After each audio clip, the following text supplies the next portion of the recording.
La Bible en un an, le 4 août, le livre de Jérémie, chapitre 11, verset 18, au chapitre 13, verset 27, le livre des psaumes, chapitre 27, verset 1 à 6, le livre des proverbes, chapitre 20, verset 12 et 13, les actes des apôtres, chapitre 24, verset 1 à 27.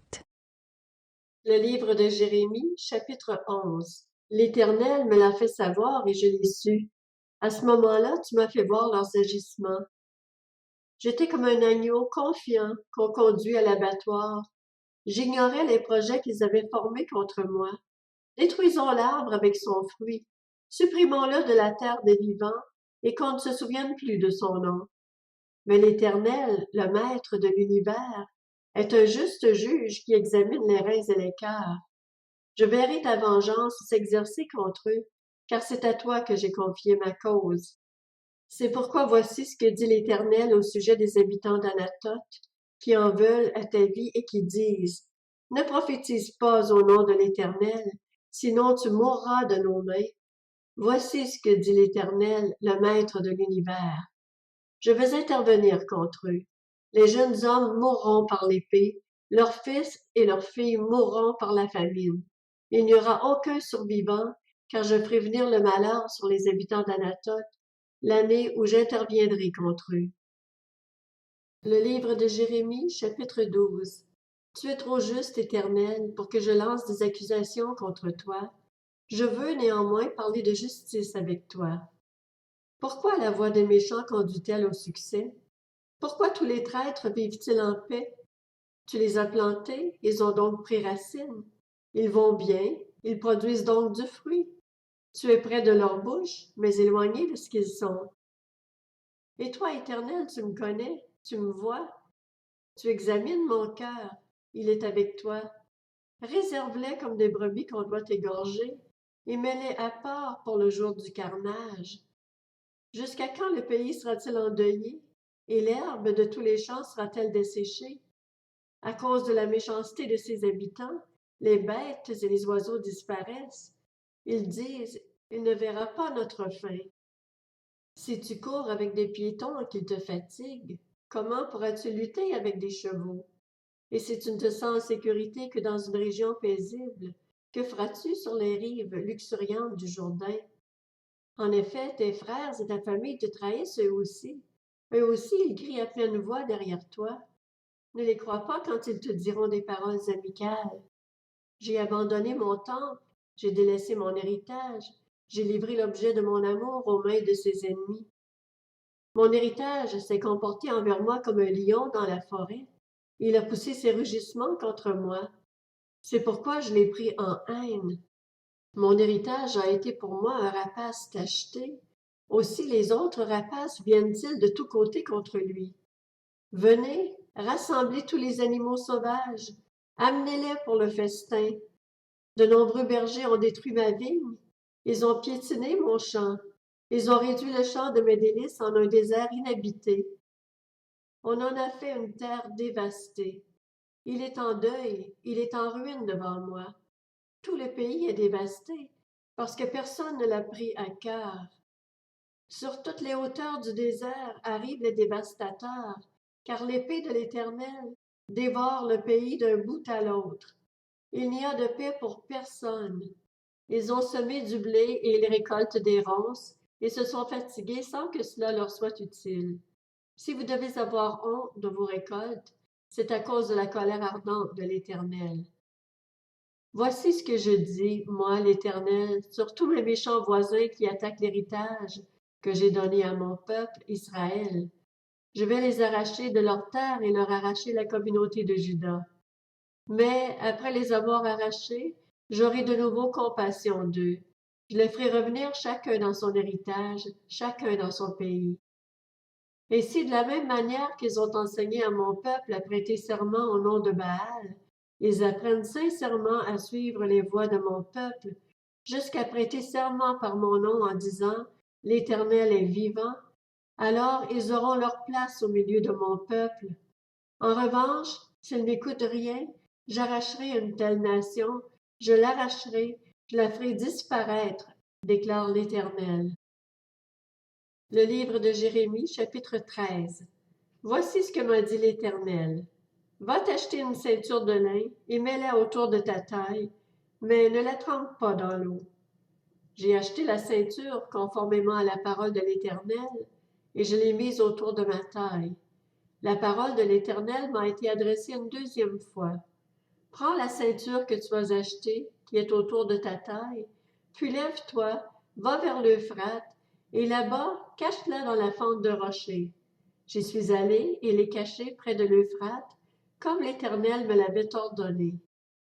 Après bien des jours, l'Éternel m'a dit, lève-toi, va vers l'Euphrate, et là-bas, reprends la ceinture que je t'avais ordonné de cacher. Je suis retournée vers l'Euphrate, j'ai fouillé, et j'ai repris la ceinture à l'endroit où je l'avais cachée, mais voici que la ceinture était abîmée, elle n'était plus bonne à rien. Alors la parole de l'Éternel m'a été adressée. Voici ce que dit l'Éternel. C'est ainsi que je détruirai l'orgueil de Juda et l'orgueil immense de Jérusalem. Ce méchant peuple refuse d'écouter mes paroles. Il persévère dans les penchants de son cœur et suit d'autres dieux pour les servir et se prosterner devant eux. Il deviendra pareil à cette ceinture qui n'est plus bonne à rien. En effet, de même qu'une ceinture est attachée à la taille d'un homme, de même je m'étais attachée toute la communauté d'Israël et toute celle de Juda, déclare l'Éternel, afin qu'elle soit mon peuple, ma réputation, ma gloire et mon honneur, mais elles ne m'ont pas écouté. Tu leur diras cette parole. Voici ce que dit l'Éternel, le Dieu d'Israël. Toutes les outres seront remplies de vin. Et ils te diront, nous savons bien que toutes les outres seront remplies de vin. Alors tu leur diras, voici ce que dit l'Éternel. Je vais remplir d'ivresse tous les habitants de ce pays, les rois qui sont assis sur le trône de David, les prêtres, les prophètes et tous les habitants de Jérusalem. Je les fracasserai les uns contre les autres, les pères et les fils ensemble, déclare l'Éternel. Je ne les épargnerai pas, je n'aurai aucune pitié, aucune compassion, rien ne m'empêchera de les détruire. Écoutez et prêtez l'oreille, ne soyez pas orgueilleux, car c'est l'Éternel qui a parlé. Rendez gloire à l'Éternel votre Dieu, avant qu'il ne fasse venir les ténèbres, avant que vos pieds ne se blessent sur les montagnes, la nuit tombée. Vous attendrez la lumière, mais il l'aura changée en ombre de la mort. Il instaurera d'épaisses ténèbres. Si vous n'écoutez pas cela, je pleurerai en secret à cause de votre orgueil. Mes yeux pleureront abondamment. Ils verseront des larmes, parce que le troupeau de l'Éternel sera emmené prisonnier. Dis au roi et à la reine, humiliez-vous, asseyez-vous, car il est tombé de vos têtes le diadème qui faisait votre gloire. Les villes du sud sont fermées, il n'y a plus personne pour les ouvrir. Tout Juda a été exilé, il a été totalement exilé. Levez vos yeux et regardez ceux qui arrivent du nord. Où est le troupeau qui t'avait été donné, le petit bétail qui faisait ta gloire? Que diras-tu quand ils interviendront contre toi? C'est toi-même qui leur as appris à agir en maître à tes dépens. Les souffrances ne s'empareront-elles pas de toi, pareilles à celles d'une femme prête à accoucher? Peut-être te demandes-tu, pourquoi cela m'est-il arrivé? C'est à cause du grand nombre de tes fautes que les pans de ton habit sont relevés et que tes talons sont traités avec violence. Un Éthiopien peut-il changer sa peau et un léopard ses taches? De même, pourriez-vous faire le bien, vous qui êtes habitués à faire le mal? Je les disperserai tout comme de la paille emportée par le vent du désert. C'est ce qui te revient, l'issue que je t'ai réservée, déclare l'Éternel, parce que tu m'as oublié et que tu as mis ta confiance dans des faussetés. Moi aussi je retrousse les pans de ton habit jusqu'à ton visage, afin que ton déshonneur soit flagrant. J'ai vu tes adultères et tes hennissements de plaisir, tes scandaleuses prostitutions sur les collines et dans les champs. J'ai vu tes monstruosités. Malheur à toi, Jérusalem! Combien de temps encore resteras-tu impur? Le livre des Psaumes, chapitre 27, de David. L'Éternel est ma lumière et mon salut. De qui aurais-je peur?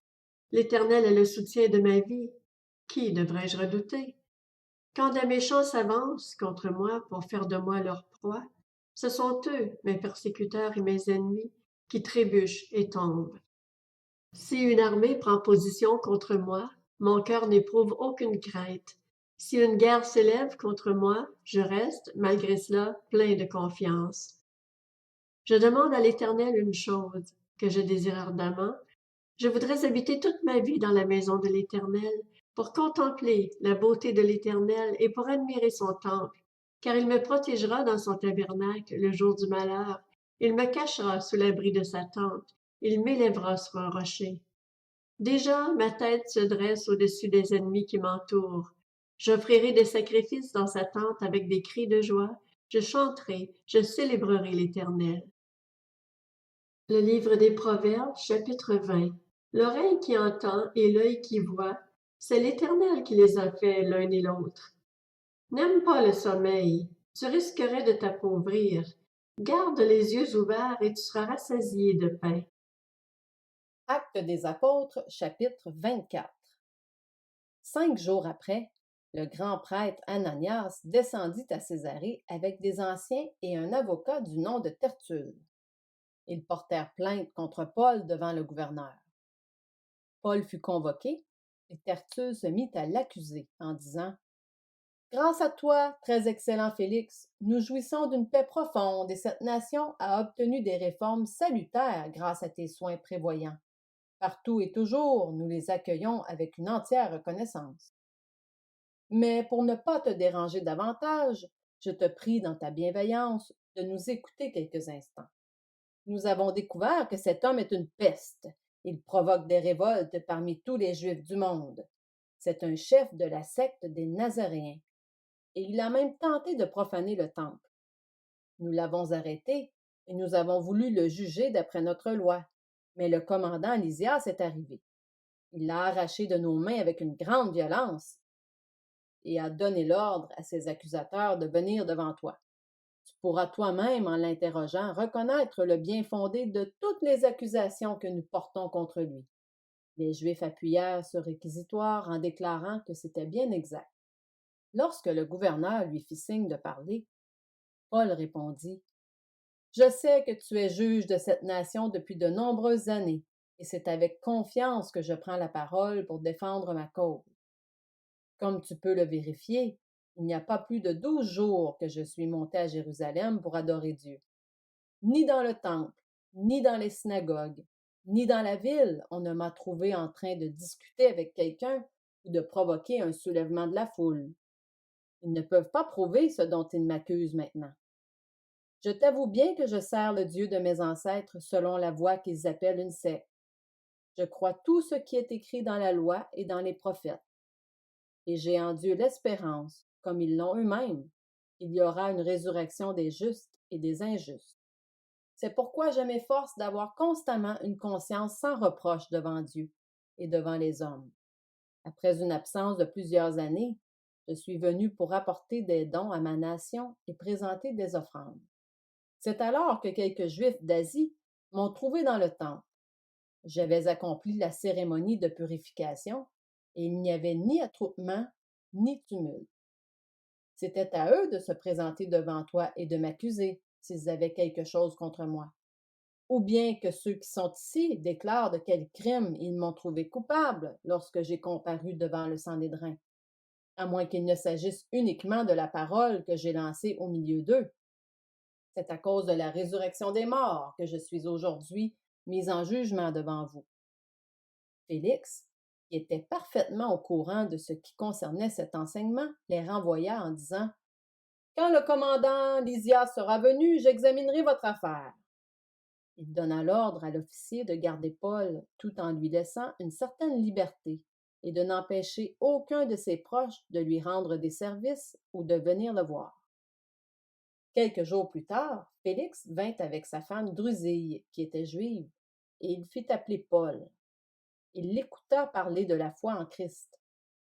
Mais lorsque Paul discuta de la justice, de la maîtrise de soi et du jugement à venir, Félix fut effrayé et lui dit: « Retire-toi pour le moment. » Quand j'en trouverai l'occasion, je te rappellerai.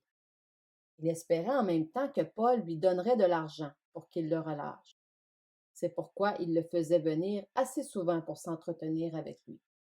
2 ans passèrent ainsi, et Félix eut pour successeur Porcius Festus.